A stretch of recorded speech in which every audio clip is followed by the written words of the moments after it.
This program is intended for informational and educational purposes only. All views and opinions expressed are the views and opinions of the individuals and sponsors presenting them, and not the LTB network. Enjoy the show. Welcome to Bitcoins and Gravy, Episode 9. On BitcoinAverage.com, a millibitcoin is trading at 45 cents, or $450 per Bitcoin. We're definitely riding the Bitcoin roller coaster this week. Now that's gravy. Welcome to Bitcoins and Gravy, and thanks for joining us today as we podcast from East Nashville, Tennessee. I'm John Barrett. And I'm Lid Shaw. We're two Bitcoin enthusiasts who love to talk about Bitcoins. And share what we learn with you, the listener. Welcome to the show, and thanks for listening. On today's show, we visit sunny Los Angeles for a chat with Laura Sagers, writer of the hit single 10,000 Bitcoins. We talk with Laura about the essence of love and the true meaning of wealth. She sings praises for the positive support received as an artist in the Bitcoin community and tells us about her experiences in writing a Bitcoin song and reaching out to her fans. And right after the interview, we'll be cranking up the old Bitcoins and Gravy record player again to play you Laura's new single. We also invite a couple of guests into the studio right here in not-so-sunny yet East Nashville. We have a lively conversation with Benjamin Wilson, a software developer out of Charlotte, North Carolina, and co-host of the blog altcoinfever.com. Ben brings his friend Kelly Koppel, an award-winning designer and the founder of the Nashville design firm K2 Forma, Inc. Kelly graciously joins in the conversation to share an outsider's view of Bitcoin. And finally, we head up north to the province of New Brunswick in eastern Canada for more sunshine of a different sort. We talk with Jolie Balaz, who tells us about SolarCoin, a unique and potentially earth-changing altcoin, and how it's being used to fund a scholarship for high school students. Jolie shares with us her insight into cultivating a sustainable future for the Earth by incentivizing the solar industry and the use of solar energy. So stay right here for more from Bitcoins and Gravy. And remember to call us on the Bitcoins and Gravy hotline with your comments or questions at 615-208-5198, or simply click on the hotline link from your mobile phone when you visit bitcoinsandgravy.com. Or you can email us at howdy@bitcoinsandgravy.com.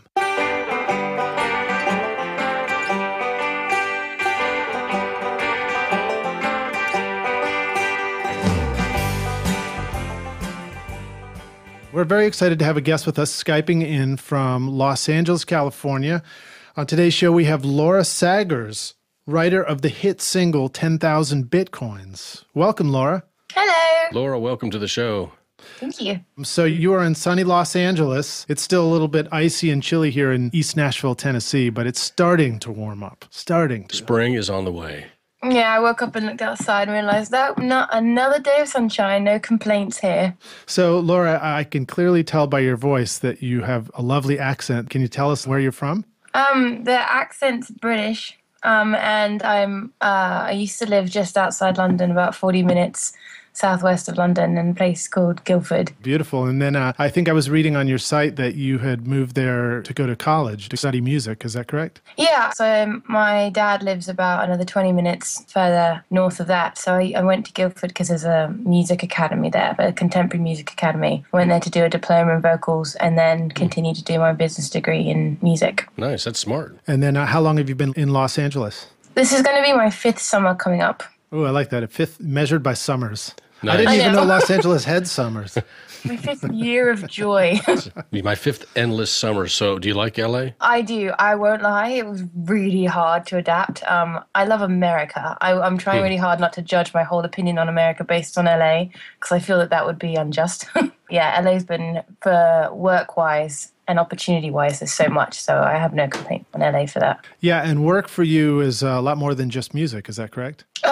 Kind of. I'm a teacher of piano and music, and that's like what I do for my main job. Okay. So, I guess I was referring to, I saw that you were doing some acting and modeling and that sort of thing as well. Oh, yeah. Oh, yeah, there's that too. That comes and goes. That's not really like a full-time gig. I'd love it to be, but I'm more interested in the music side. that seems to have been where my journey's taken me. So I'm trying to ride that wave. But I think from what I've heard, that's L.A., right? You know, if you want to find someone to act in your movie, how do you find it's like, excuse me, waiter? That you know, Nashville has a joke like that. You want to find a good drummer for your band? Excuse me, waiter? Oh, really? Something like that, yeah. I don't know. I've always heard that everyone in Los Angeles wants to be in the film industry. I don't think I've met a single waiter that isn't an actor on the side. And oh my gosh, have you seen my reel? It's like, okay.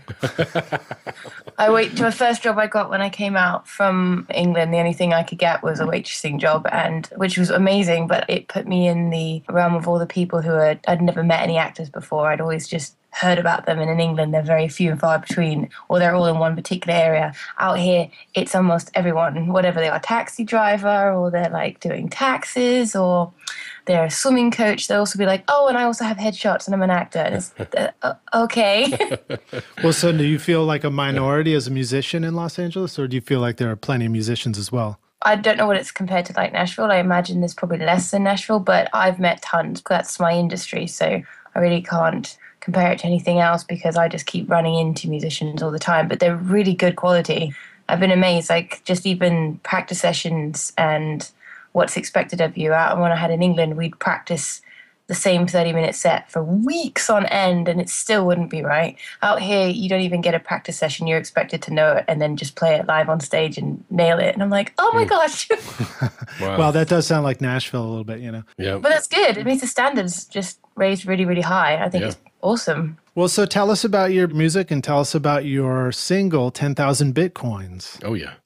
So I had this idea to write a song before Christmas because I've got my album that I've been working on since I came out here, which is the initial point of coming out here, to release it in the summer. And then I have been in the Bitcoin community for about 8 months now. And I was like, oh, I'm going to write a song because that would be really cool. And then someone sent me the link of John's song. I was like, oh, cool. Someone did it as well. That's brilliant. That means it's actually people I might actually want a song about Bitcoin. That's great. We don't quite yet have a community of 10,000 Bitcoin songwriters yet, do we? But we're headed there. We're headed there. It's a tight-knit group right now. So how did you first get into Bitcoin?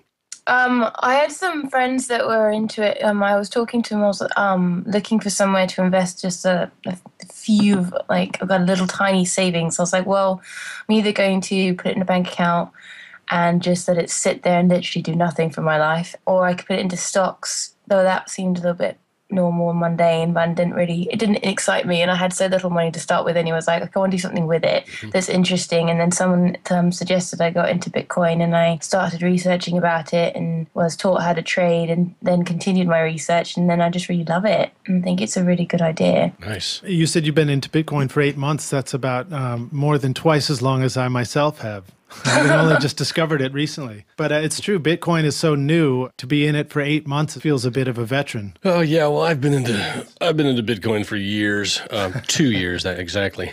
And then you've also gotten some attention. Wall Street Journal, Paul Vigna, Oh, yeah. who we've spoken with, did a great write-up on your song as well. In fact, Paul was the one that introduced us to you. No, and I'm so grateful. I mean, the Bitcoin community has just been such an amazing community to show appreciation, and I don't know, it's been a massive ride. I didn't believe it when I put the song out, the amount of support I've had within the Bitcoin community. Everyone's been amazing. I've got random people I've never ever heard of writing me massive emails about what I should do, where I should send their song, how they can help, can they put it on Reddit? And I'm like, who are you? You're amazing. Thank you. And I guess I'm just not used to that. So it's been really eye-opening. It's a very, very kind community. I think that you're probably getting more attention than I am, but, you know, you're a lot prettier than I am, so I don't know what else please, to say. I do not have your voice.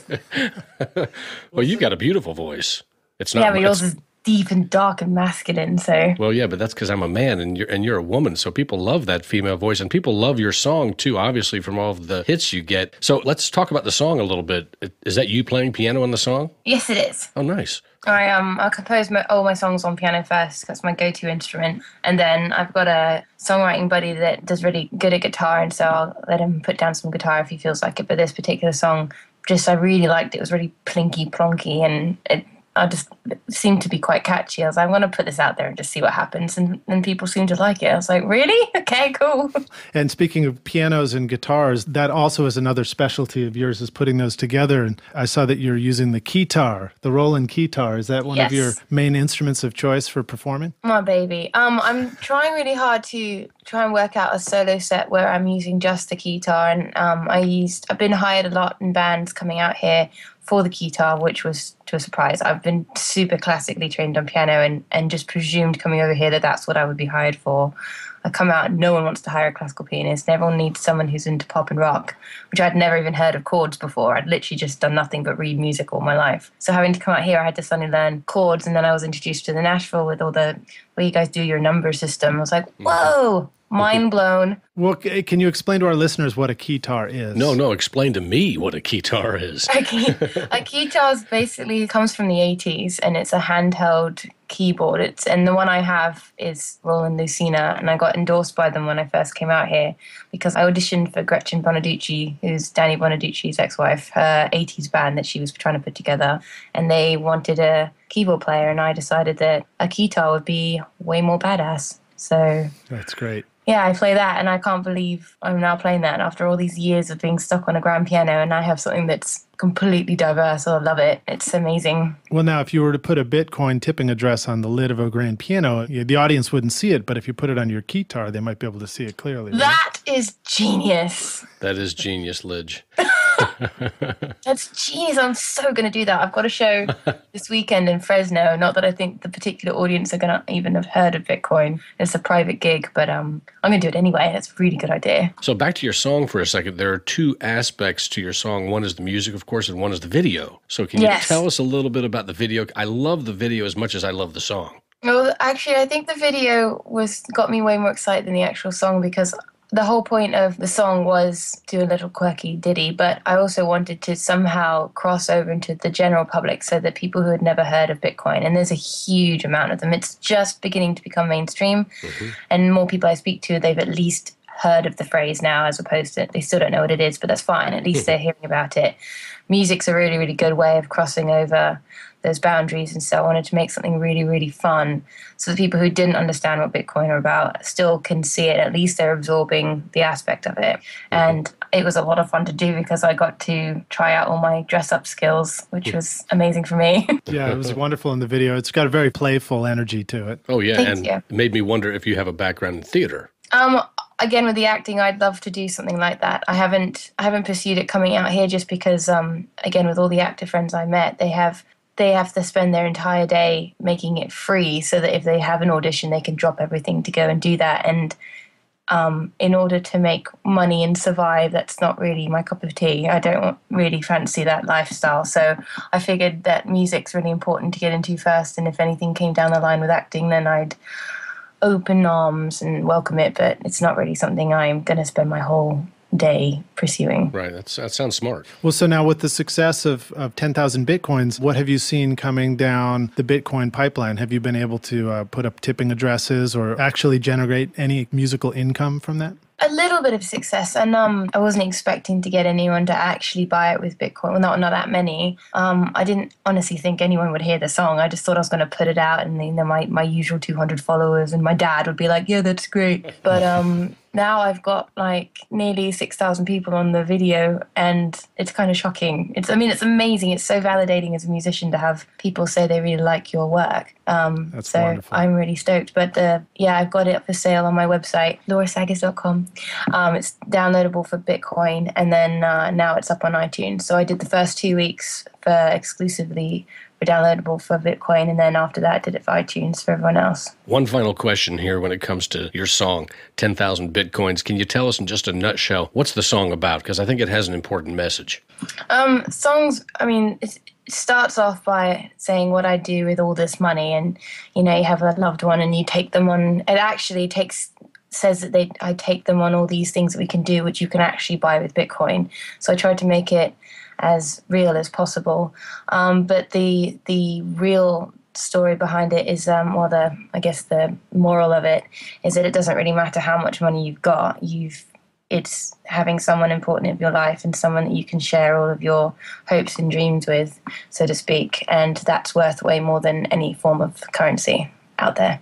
Nice. Agreed. Beautiful. That's Well great. said. Well said. Well, Laura, thank you so much for joining us on Bitcoins and Gravy. It's been wonderful Thank you. speaking with you. And I hope that everyone goes and watches the video on my YouTube, which is /Laura Saggers, and then come visit me on my website, because I talk to every single person that messages me, and my phone has been nothing but beeping, which I'm not complaining. I love it, but I'm like, oh gosh, cool, another person to reply to. So I do very much enjoy talking to the fans. And what's your website again? It's laurasaggers.com. all right. Well, cheers, Laura. Thank you so much. We'll be looking for you on YouTube and on iTunes and at laurasaggers.com. And it's been a pleasure. Thank you, guys. Thanks, Laura. Bye-bye. Bye.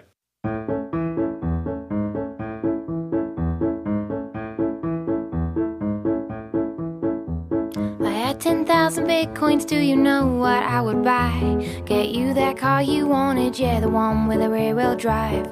You could teach me how to drift, I'd be so cool, no lie. And I'll sit there by your side as you whiz up the freeway close to 155. If I had 10,000 Bitcoins, I would take us on a tour of all your favorite breweries up and down the coast and more. And we'll sample all your favorite beer and sit out in the sun. And slowly getting drunk all day, it's you and me, we're always having fun. Having lots of money, that won't make you happy. If you're super duper rich but all alone, it's having someone to share the dream. I'm so glad that you share mine with me.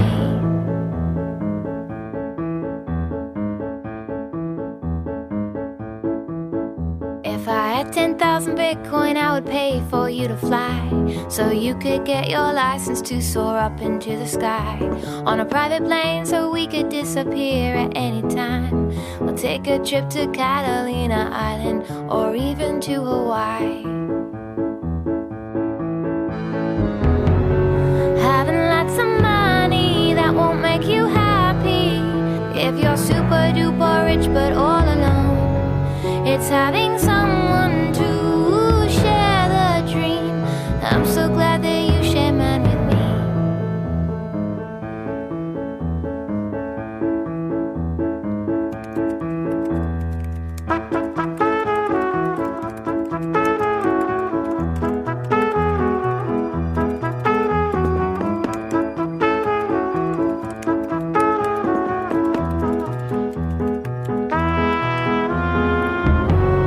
Having lots of money, that won't make you happy.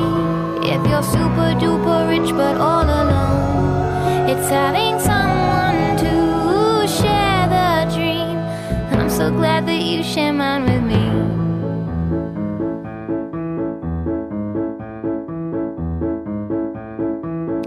I don't have 10,000 Bitcoin, yeah, I've barely got a dime. But a day does not go by where I don't work hard and I try to be the best that I can be. And when you're by my side, I don't need rocks and diamond pearls, 'cause I'm the richest girl in love alive.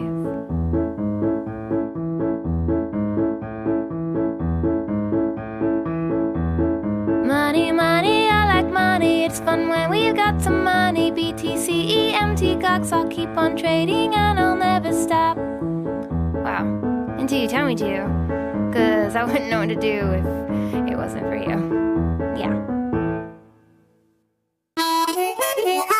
So we're very excited to have with us here today Benjamin Wilson and Kelly Keppel. Benjamin is here with altcoinfever.com That's from right. Charlotte, North Carolina. Thanks for having me, guys. Nice to have you here. Tell us who you are and about yourselves and where you come from and all that. Right. So my name is Ben Wilson, and Megan Riley is a really close friend of mine. And she called me up one morning and said, we've been spending so much time and energy researching what we're doing with Bitcoin and all this trading stuff, and let's document this stuff and share our thoughts. So I own a software development company. It's pretty easy to throw together a WordPress website. So we went ahead and did that.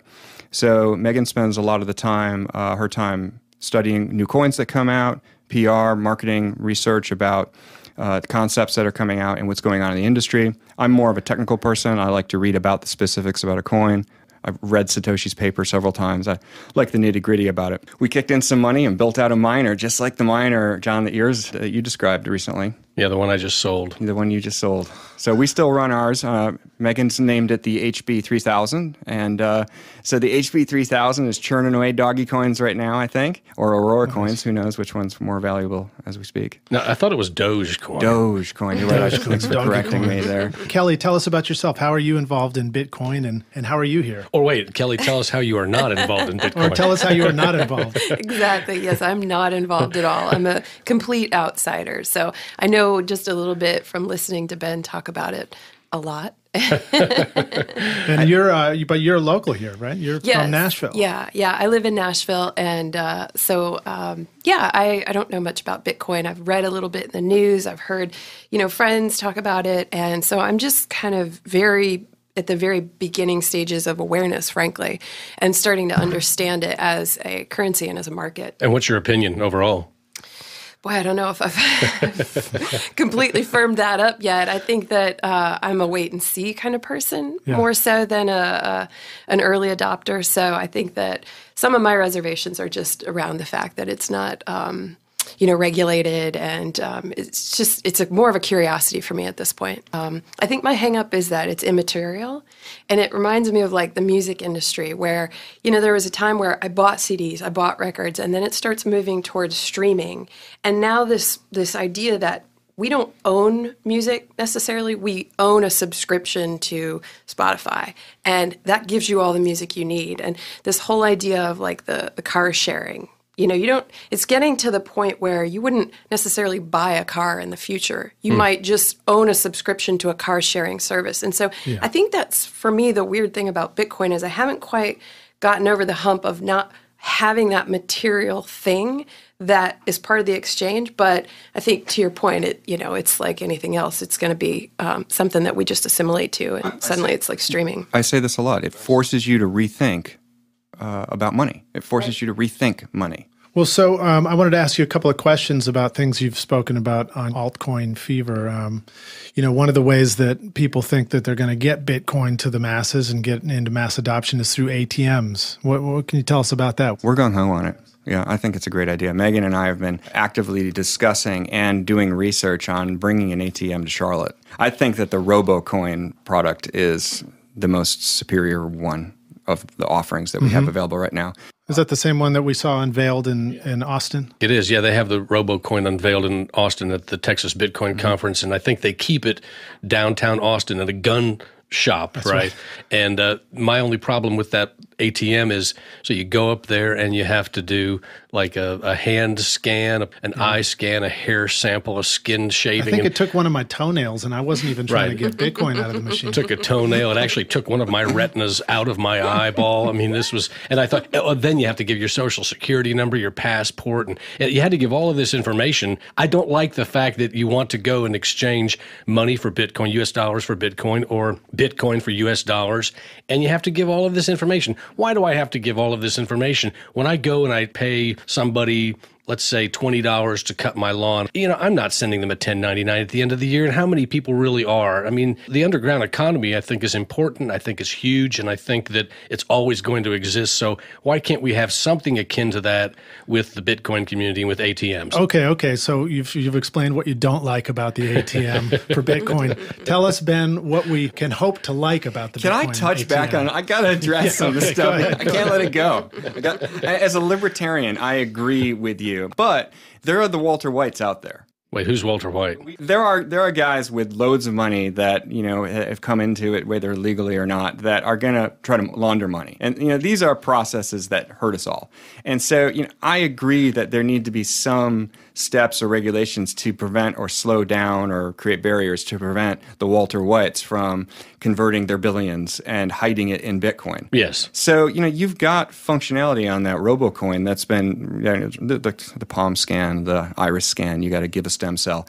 So you have functionality on that RoboCoin which works with regulations or more regulations than some of the other devices that are for sale. I like that. Am I absolutely in love with all those ideas, all those features?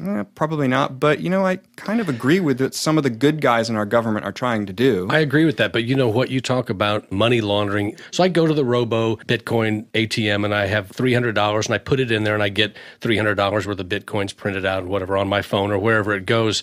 Okay, what's the big deal? Is anybody that's concerned with money laundering really concerned that my $300 has something to do with money laundering when you have HSBC and Wachovia money laundering millions and billions of dollars, right, that's going to Mexican drug cartels? Are the regulators really that concerned about the people? I say that they're not really that concerned about the people. I say they're more concerned with keeping Bitcoin down because Bitcoin kind of disrupts the status quo. Keeping the Bitcoin down. Yeah, I don't disagree with it too much. I think there's always going to be a conduit. There's always going to be a network for getting around something. Obviously, the network you've just described is one way to do it. With Bitcoin, Bitcoin solves some problems that we have with cash, with fiat currencies. It opens up. There's still some doors available with Bitcoin. There, you can cause some problems. But I think that if we want to bring a little bit more legitimacy or a little bit raise the comfort level with Bitcoin, I think having the RoboCoin or an ATM that meets some of these regulatory processes for the guy on the street. Yeah. I'm okay with that. It's okay if we play within some of the rules. Yeah. Let's at least get Bitcoin out absolutely. there so people can start using it. Is Walter White going to go use the RoboCoin to funnel his billions? No, he's not, because he knows he can't get through those barriers. Right. So he's going to go on local Bitcoins and do what he does. Walter White got through a lot of barriers. I watched that show. No, but I guess I shouldn't have spoken so strongly against that particular Bitcoin ATM. I guess I just mean that for me personally, if I want to have Bitcoin dealings, anybody can see where my wallet is and where my wallet's been and where it's going to go, when I send Bitcoin or receive Bitcoin. So that's pretty much public knowledge as far as I'm concerned. I'm not hiding anything. It's just that when I go up to a machine that doesn't know me, it's just like going up to somebody that I don't know on the street and giving them all of my information. Are they going to do something nefarious with it? Not necessarily, but I'm not going to do it. I just don't want to hand it over. That's just me. So let me ask you this question too.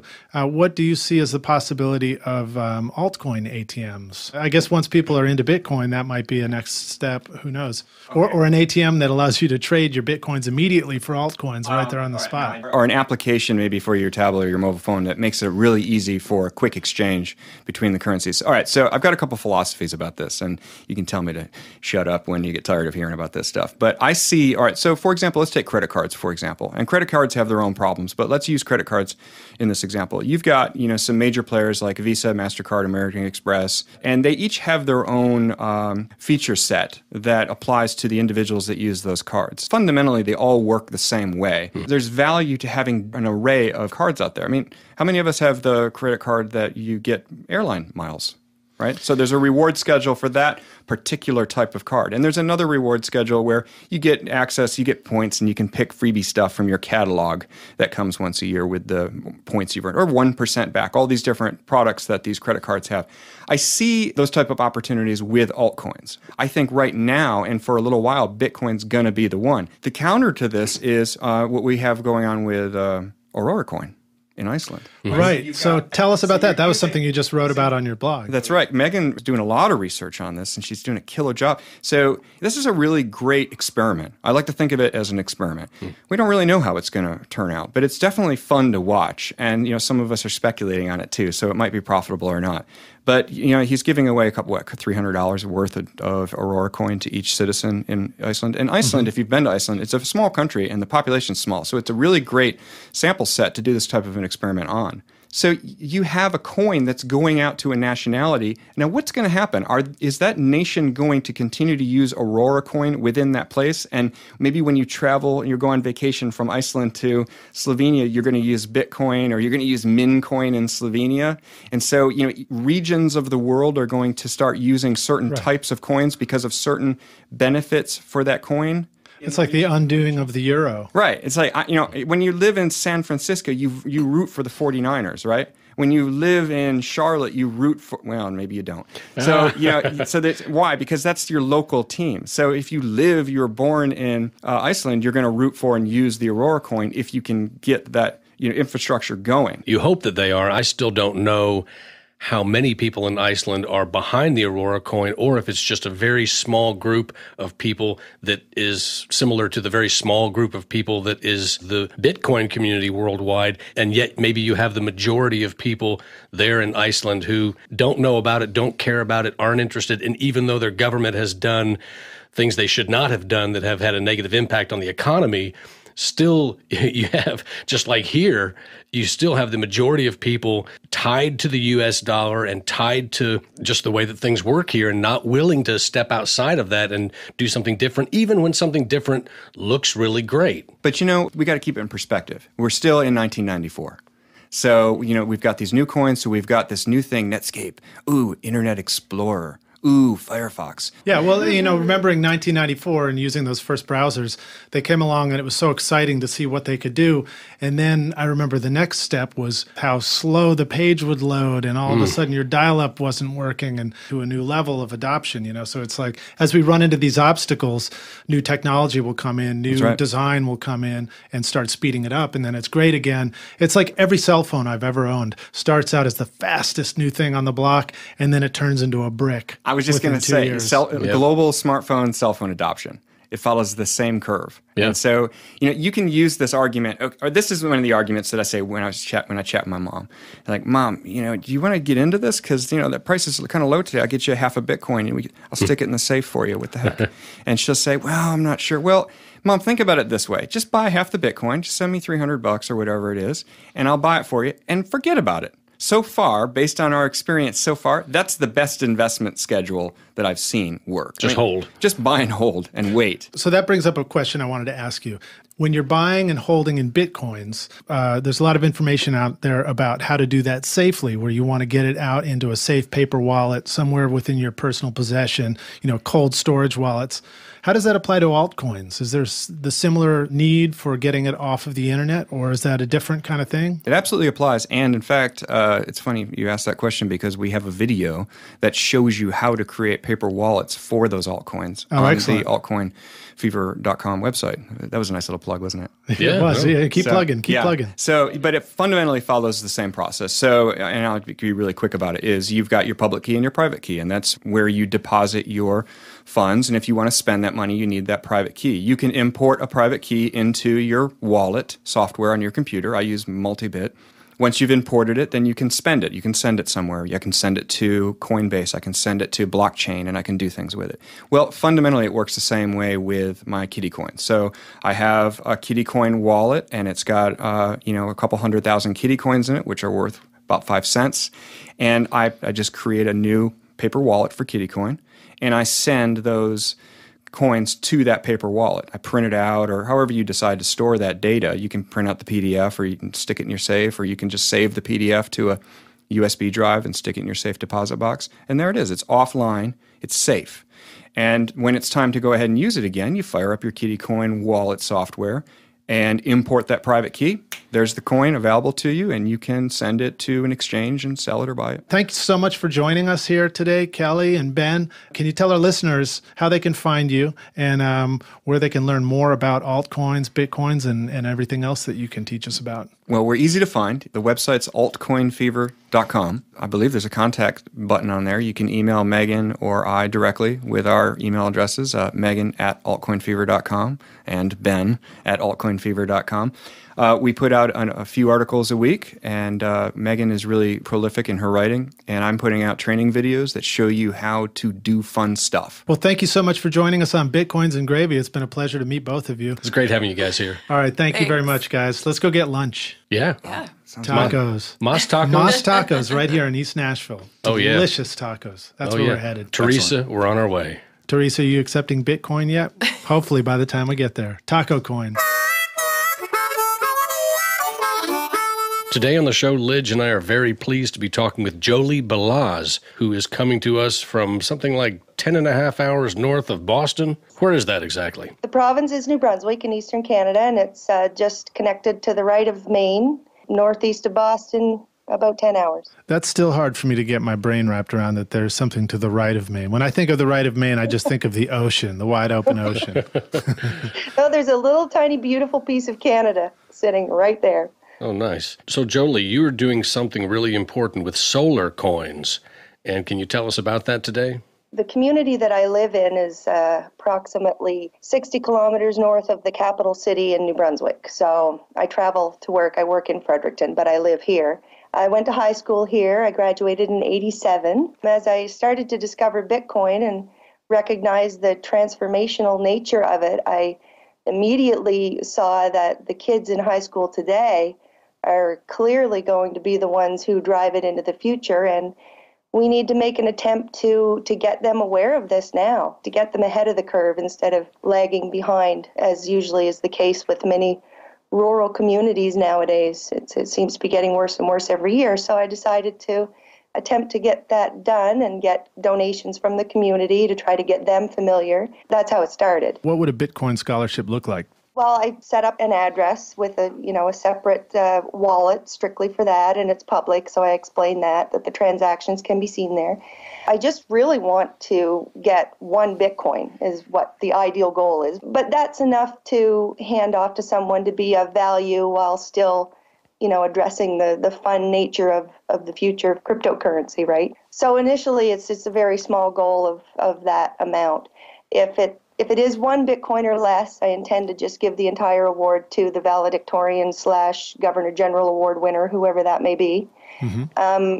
If by some miracle I get more than that, I've worked out a way to just give it to the top student in each class that was offered, which I think would kind of give a lot of people motivation to at least become the best in the knowledge area that they're good at. Are you going to be accepting solar coins or Bitcoins for this scholarship? What are you looking for people to send your way? The solar coin one is going to be a little bit more lax in terms of academic achievement.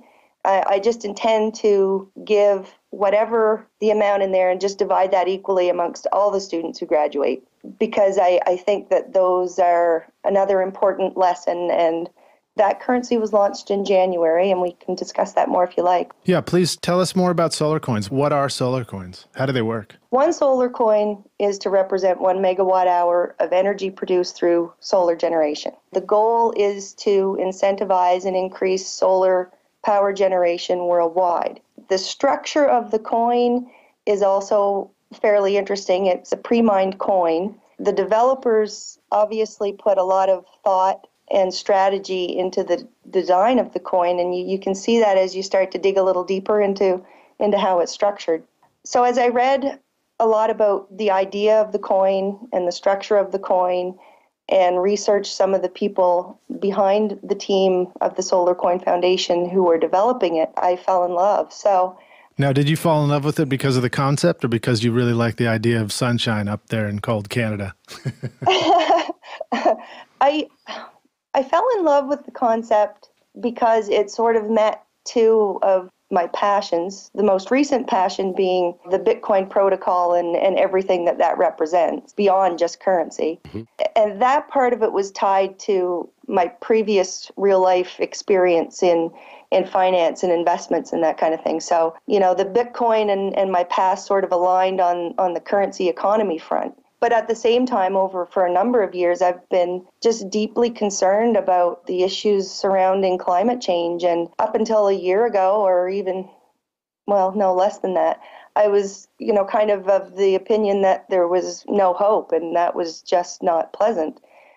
We really need to stop our carbon emissions and switch things around, or we're going to be in trouble. So I have that passion as well as a side thing. So when as a solar coin, when I read what they were attempting to do and how it really could work if it was adopted, combined with the economic side of it, just the planets aligned, and those were the main reasons why I just finally felt this was a coin that made perfect sense to me given my background and ideas. So as far as the solar coin incentivizing people to use solar energy, can you give us some more specifics about that? Sure. Well, a little bit more than 99% of the total coins are pre-mined, and they are parked in a safe, secure location. And those will only be given out over the next 40 years to people who can verify that they've generated solar electricity. I won't get into all the details surrounding the verification. There's plenty of work going on in that front right now, but the idea is that those will, over those years, start to be given out to these people who produce solar power. Now, tie into that a value of a currency and, the backing of a unit such as this, providing more stability to value, it will also incentivize people to just do it more and more and more. The idea being that solar energy becomes the predominant method of creating energy for the planet and minimizing the use of oil and gas naturally as a result, at which point it ties into production in the future too. Because as we start to increase our renewable energy resources and they get larger and larger, there's an economy tied to that. We have increased production in technology. The cost of solar will continue to go down. And it just sort of has a compounding Moore's Law effect to it in terms of technology generation over the next even just 10 or 15 years. That's so cool. So the concept is essentially that the solar coins have been pre-mined so that there's sort of a pool that are created, and then they are sort of secondarily mined over the next 40 years by people producing, what did you say, was 1 megawatt hour of solar energy equals 1 solar coin? Exactly. And that equivalency stays consistent throughout the life of the coin. So that's an important point to remember. I find a lot of people, when I discuss Bitcoin, they say, well, what is that backed by? And I think, today even people think that money is backed by gold, and it hasn't been for 40 years. People just feel comfortable with the idea that currency is backed by something.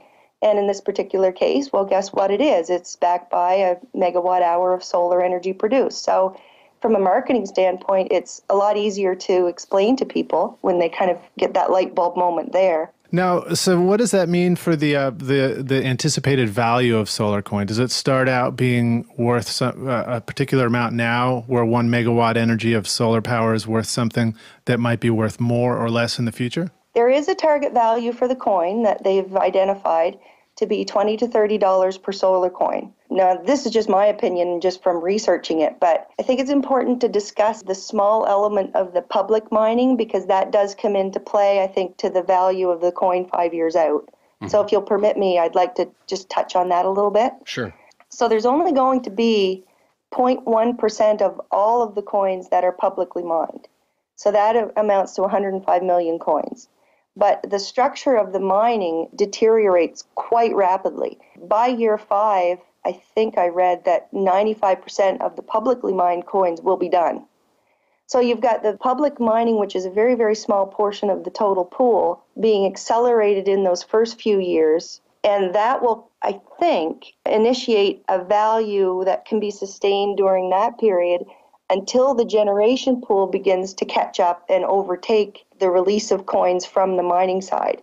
So, I mean, you want to see this natural decrease of one while the other one catches up and grows larger. Oh, very interesting. That in and of itself, so when the mining is done and the generation pool takes over, you've got this stability that, while it will be initially volatile, I think in the first 1 or 2 years for sure, it's built into the structure of the coin to promote stability over time, which is a really important thing, right? Oh, yeah. Yeah. As far as the usefulness of the solar coin, are people imagining that it's going to be valued solarly on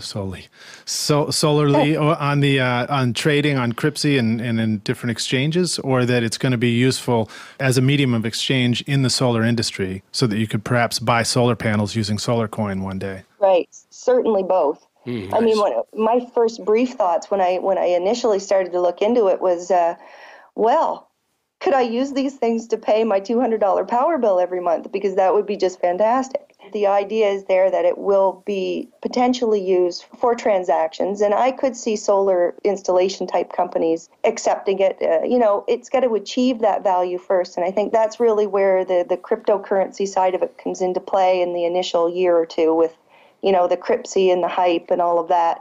We've got to get up to a value that can then become stable from then on. So we'll see how it all plays out. I mean, it's just a matter of time to see who will come out the winners or not. And just so our listeners know, you have a background in finance, right? I do. Yes, I do. So I'd like to think that you know what you're talking about when it comes to money and finance. Well, what is your background in finance? I have my MBA in finance, but I worked at a pension fund for a number of years, and I also am a CFA charter holder. Chartered Financial Analyst is what it stands for, and it's It's a fairly important designation to have if you're in investment banking or institutional investment management. Wow, impressive. From your perspective, have you ever seen anything as exciting as all these cryptocurrencies and Bitcoin and alt currencies in the world of finance? Never. I think it's just transformational. It's amazing. It's absolutely amazing. So what do you think about the idea that if Bitcoin doesn't do well because of federal regulations or the Internal Revenue Service or the equivalent in other countries, that's not the end of digital currencies, right? It most certainly isn't. I think there's a power ingrained in the idea that even we haven't quite recognized that potential yet, and we're involved in it and true believers, right? It's just going to overwhelm us. I really believe that. I'm overwhelmed daily by Bitcoin. I am too. I feel like I've had an awakening over the past few months, and it's just so much better than feeling hopeless and just waiting for an apocalypse. This is a much better way to be. I completely agree. Well, Jolie, it has been our great pleasure to talk with you and to hear what you have to say about the scholarship. And maybe you could tell our listeners how they can get in touch with you, and most importantly, how they can donate Bitcoin or Solar Coin, or I guess at this point you would accept any digital currency that could go into the pool. No, I really would only accept Bitcoin or Solar Coin at this point. Not because I don't like any of the other ones. I just don't want the logistical hassle when it comes time for June when I have to present them. So transferring barbecue coins into wizard coins and back to Philosopher's Stone. Okay, I don't blame you. The best way to get a hold of me would be actually through the Facebook group page for. It's called the CNBA Bitcoin Scholarship Fund. Just go there, like the page, and the addresses for each of the scholarship are right there. And I would love some donations. I'd like to get the Bitcoin one up to 1 Bitcoin before June. So any help will be much, much appreciated. Okay, and that's CNBA, that's Charlie Nancy Beta Alpha? Exactly. Central New Brunswick Academy is what it stands for. Oh, okay. Excellent. And for our listeners, we'll have those notes in our show notes at bitcoinsandgravy.com/episode 9. So you can look for these links there. Hey, Jolie, thank you so much for coming on the show today. Lidge and I really appreciate it. Yeah, thank you, Jolie. And thank you from all the students that are going to be receiving these scholarships as well. I'm sure they're going to really appreciate it. I think they will someday for sure. So, Jolie, do you have any final words for our listeners about the scholarship and about Solar Coins?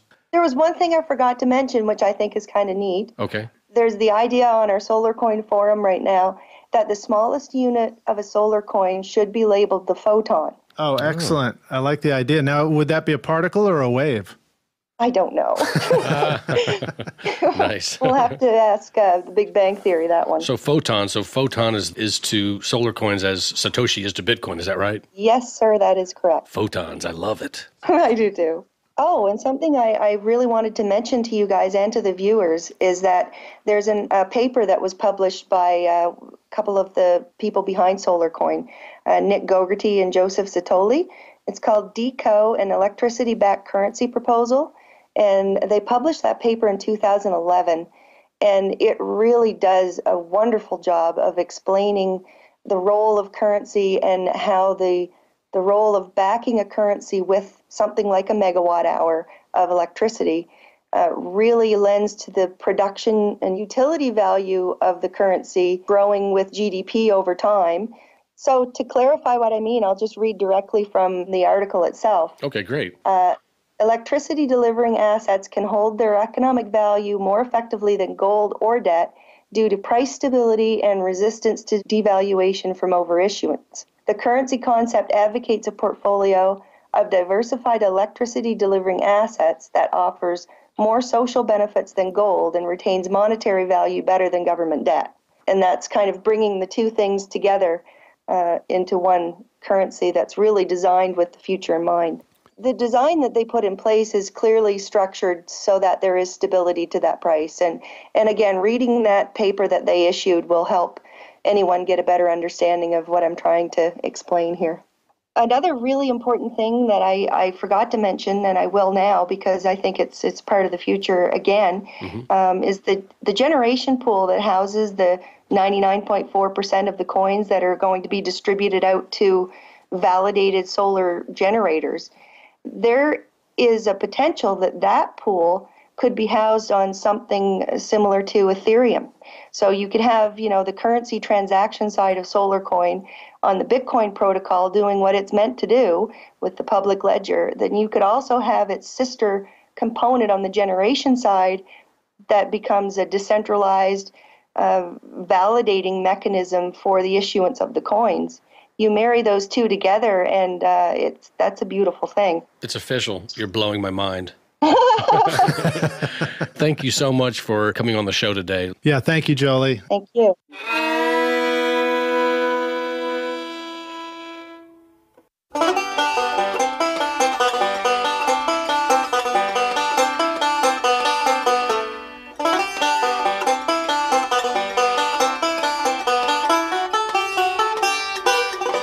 We would like to thank our wonderful guests on today's show, Laura Sagers, Benjamin Wilson, Kelly Koppel, and Jolie Balaz. We would also like to give a special thank you to one of our sponsors on the show, MicTech, the Nashville company that provides our microphones. We have been using the fabulous PM9 microphones for our podcasts since day one and owe our award-winning sound to MicTech. So thank you, MicTech. To find out more about our guests and sponsors, visit our show notes at bitcoinsandgravy.com/episode 9. Thanks so much for listening. We greatly appreciate your time and attention. Hey, Lidge, let's also give a special thanks to our friends in Southern California listening in on station KCAA 1050 AM. Tune in Mondays at 5 p.m. Pacific Time to hear new episodes of Bitcoins and Gravy. And make sure to catch more great shows from the Let's Talk Bitcoin Network airing all week right here on KCAA 1050 AM, or download all the podcasts from letstalkbitcoin.com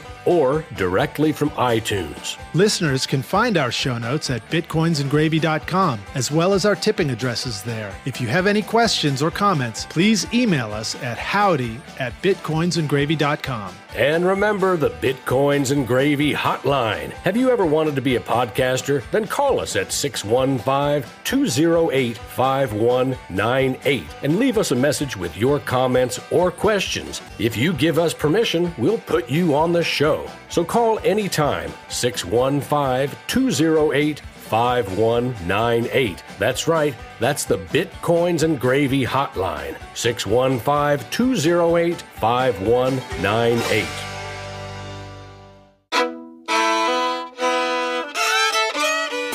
If you enjoyed the show, please take a moment and leave a review or comment on iTunes or SoundCloud. Tell us what you like or where we can improve. And remember, it's your reviews that help new listeners discover Bitcoins and Gravy, plus all the other great shows on the Let's Talk Bitcoin podcast network. And it's your generous tips that allow us to create the shows. I'm John Barrett. And I'm Lyd Shaw, and you've been listening to Bitcoins and Gravy from East Nashville, Tennessee.